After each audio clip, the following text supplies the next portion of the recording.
of them aboard of Air Arabia. They will arrive at 2 o'clock. I know we have challenges with other countries, and we are moving probably as soon as possible. We shall be going to other countries like Oman. We shall go to Bahrain. We shall go to Kuwait. We shall go to Jordan, and we shall also go to all the Gulf countries that have this issue. Of course, depending on the timing and also the arrangements of meetings, because you cannot just walk in there. You have to be invited to meet with the authorities of those countries. So once this permission is granted to us, we shall go and talk to them, and they also extend the amnesty and the pardoning of our children in their countries to come back home. The list, yes, I have the list here with me. Sometimes you don't have to put it in the media. It is very unethical. If I was a social worker, you cannot put it in public. But we have the data of these people. So if there is any person of goodwill, please come to the Ministry of Gender. We should be able to give you this list so that you can be able to support these people. But just as I said that our partners, IOM is going to help us to do counseling, social psycho support, and also give them maybe, if possible, some kind of reintegration package. But as government, we are also trying to see that we accumulate the numbers so that we can have a cabinet paper presented to cabinet and see if the government of Uganda can be able to give them support in our other programs. We have youth skilling programs. We have so many programs in government. We can give others in yoga. In yoga, we can put others in PDM as a special case of people who need attention and support from us. All right, at the moment, we have over 780 in the Kingdom of Saudi Arabia, and then over I think less than 200 and something. I don't have the statistics here in the UAE.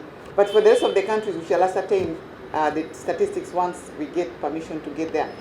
But if you're out to benefit, the government of Kingdom of Saudi Arabia, as we speak right now, they're doing everything for us, including air ticket, including everything to bring our children up to Entebbe Airport. So when they arrive at Entebbe Airport, it is our responsibility now to ensure that these children are in the hands of their parents.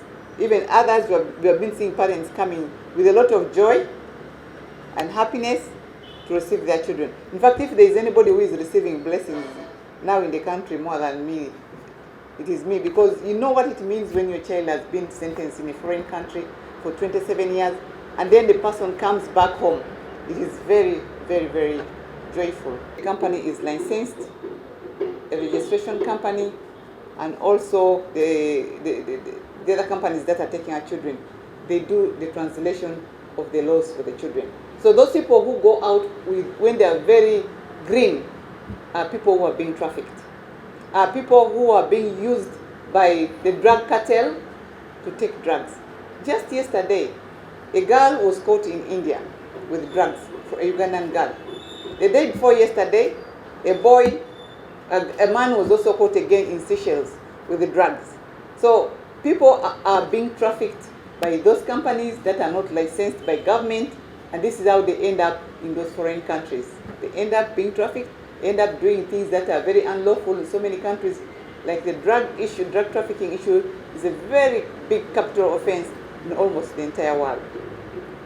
So those people go through companies that we don't know, and we don't know. Even at the airport, I meet them at the airport, and the girls don't know anything about where they're going. They're just there.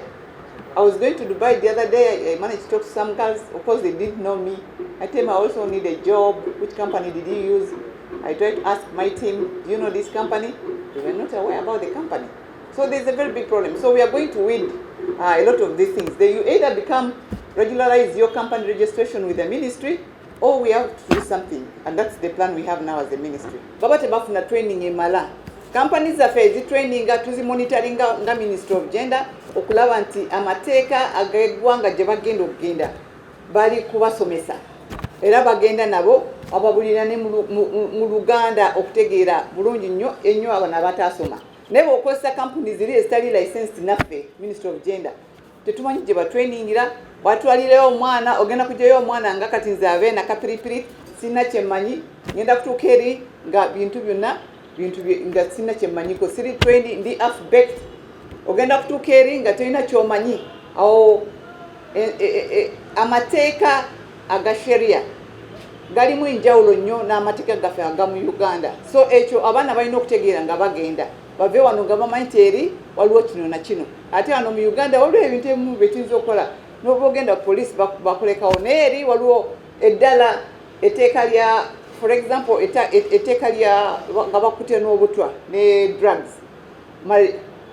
marijuana oba n'enjaga ebiragalagala eno mu Uganda bayinza okuleka n'ogenda mu prison n'osavinga naye eri bakusalira ennaku ze bagenda amateeka gagamba bajja kutta ate kati awo ne gavumenti yaffe eba tesobola kulwanirirako naye bano abalala bakomawo kati bano ababbi abakuya bakama baabwe babawayiriza mawulire abaana bagamba nti babadde babawayiriza kati oba okoyo okola awantu n'odduka mukama akomawo n'agamba nti ono yabbyeko oba gold yange kati waliwo ne allegations so those are the ebintu ebibadde sibi abaana baffe naye twagala nnyo okulaba nti bw'obeera license ne gavumenti tusobola kumanya nti eyo kampani eyakututte ovudde wano oli wano baba bamonitaringa bakolagana kampani eya Uganda ne kampani eya UAE oba eya Kingdom of Saudi Arabia naye bw'ogenda nga bakubbye wano n'ogenda bano abali wano tebaagala nakumanya nti oba ogenze tebaagala kumanya wootuuse ogenda kutuuka eri n'otambula mu masitwisi nga tolina kyoyagala onoonyereza then n'ogenda ejjala okuluma n'oyagala okubba oba n'oyagala okulwana kubanga ne kakati waliwo abatandise obwamalaaya ate it is very very sad mwana wo ava wano oli wano omanyi nti omwana wange agenze okukola eri bali kubakozesa naye kira kyenjagala okwogerako eri bano abantu babe bayita ab'ebiyumba bali muwaga amawanga gonna era nabo babawadde amnesty baveeyo buli omu abeere ne popular ze within this time eziri authentic abo baba mama biyumba bebasinga okuleeta emitawaana abaana baffe badduka eri ku mirimu ne bagenda ewaabwe ate nga bo tebalina authority tebali authentic then olumala abaana baffe ne batandika okubakozesa obwamalaaya so omwana avaayo alina olubuto ajja n'abaana botamanyi oba afunyeyo n'endwadde ng'omuzadde oba ofiiriddwa nnyo ekimala. A peaceful world is all we need. Back home, Uganda's diplomatic representation has also degenerated in the past 4 years. The past 1 year has seen various Uganda ambassadors being recalled or declared persona non grata or unwanted by various host countries. Some concerning cases involved the recall and expulsion of Uganda ambassador to Canada, the recall of Uganda deputy ambassador to UAE and foreign service staff, the recall of Uganda ambassador to Nigeria, and several other Uganda diplomats, as we speak today, are under investigations, including the line Minister of Foreign Affairs for the Republic of Uganda. This trend is alarming and necessitates a detailed inquiry on the entire operation of the sector of foreign affairs. Something must be wrong. Recently, Mr. Museveni, in a leaked letter, proposed the promotion of foreign service staff, starting with the particular person who he claimed reported to him. I find that approach wrong and illegal as a shadow minister. What happens now to those foreign service staff who don't have access to State House? Every recruitment, including recruitment of foreign service staff and promotions in foreign service, must comply with the law and on equal opportunities. We want to caution the Ministry of Public Service and the Ministry of Foreign Affairs that they should not be tempted to promote based on who approached Mr. Museveni. Every promotion and recruitment must follow the law and must offer equal opportunities for all Ugandans and equal opportunities for all foreign service staff who so require promotion depending on the terms and conditions of the employment. The Minister of Foreign Affairs has neglected the duty of finalizing a codified foreign policy. This has partly denied Uganda diplomats guidance, hence resorting to politicking in contravention of the Vienna Convention. The usage of Uganda mission properties and embassy properties is alarming to a level that one was turned into a casino recently. There must be accountability on usage of each of Uganda embassy properties or mission properties, and as well accountability for Uganda properties abroad. We hear some in DRC were attached under unknown areas. Who knows if now these diplomats are using our properties as security for their own loans, personal loan, or loans for Mr. Museveni. Uganda nationals continue to complain of inadequate consular services. Issuance and renewal of Uganda national passports and Uganda national IDs is not available at most of our Uganda embassies.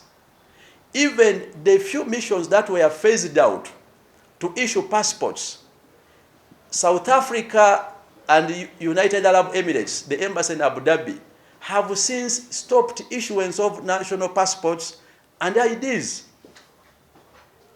As Ugandans in the UAE struggle to utilize the UAE visa amnesty that expires end of this December 2024, on 31st December, several have not succeeded in securing passports. Even the few Ugandans who succeeded in acquiring passports through the embassy in Abu Dhabi, the Uganda embassy in Abu Dhabi, are complaining that they are being issued passports of a validity of 2 years only, without any explanation. But they pay the same fee with those whose validity is longer. The consular sections of most of Uganda missions don't offer adequate travel guidance or adequate guidance to Ugandans, and they don't even conduct visits to Ugandans who are detained in various prisons and countries of the world. Amid this lack of travel advice, several Ugandans remain trapped in unsecure regions, including Myanmar. Indeed, thousands of Uganda nationals are detained in foreign prisons with no follow-up. No one is following up on these cases. The alarming numbers are in the Middle East, the Democratic Republic of Congo here, where several fishermen and several Ugandans are still in prisons. In Cairo, Egypt, in India, very many women are being detained in India. In Myanmar, among others. We demand that there must be a follow-up and diplomatic interventions. Other countries of the world follow up their own nationals. And some of these cases can be absorbed within diplomatic negotiations. But we don't see it forthcoming from the Minister of Foreign Affairs or any concerned ministry for the Republic of Uganda. The delay to negotiate and fast-track enforceable bilateral labor agreements has also denied full employment rights to Ugandans who are externalized as workers. The numbers of distressed Ugandans in foreign countries continue to rise, notably in the Middle East. The strategy must not only center and end on pleading for a pardon for those who are detained, but must with urgency be stretched towards strengthening employment rights and protection of Uganda migrant workers, plus establishing fair arbitration mechanism under the bilateral agreements on work-related disputes. Many of these Ugandans land into illegal stay, especially in the Middle East, because when they try to exit the Middle East, they are denied the exit for several reasons, and they have nowhere to complain. Now, in that process and in that time, when you are being denied the exit, automatically your visa will be running and you are not working, they land in illegal stay. There must be protective clauses. Many Ugandans who get injuries at work in the Middle East find no remedy in demanding for compensation. We cannot only deal with the rescue of those who are detained, but we must also address what now causes these detentions, because majority of these cases are Ugandans who wanted to exit, but they were denied exit, and majority are on illegal stay based on immigration status. I want to thank the International Organization on Migration for always stepping in to rescue, repatriate, and rehabilitating the trafficked and distressed Ugandan nationals upon returning, including migrant workers from Myanmar and Saudi Arabia. I saw recently the Minister of Gender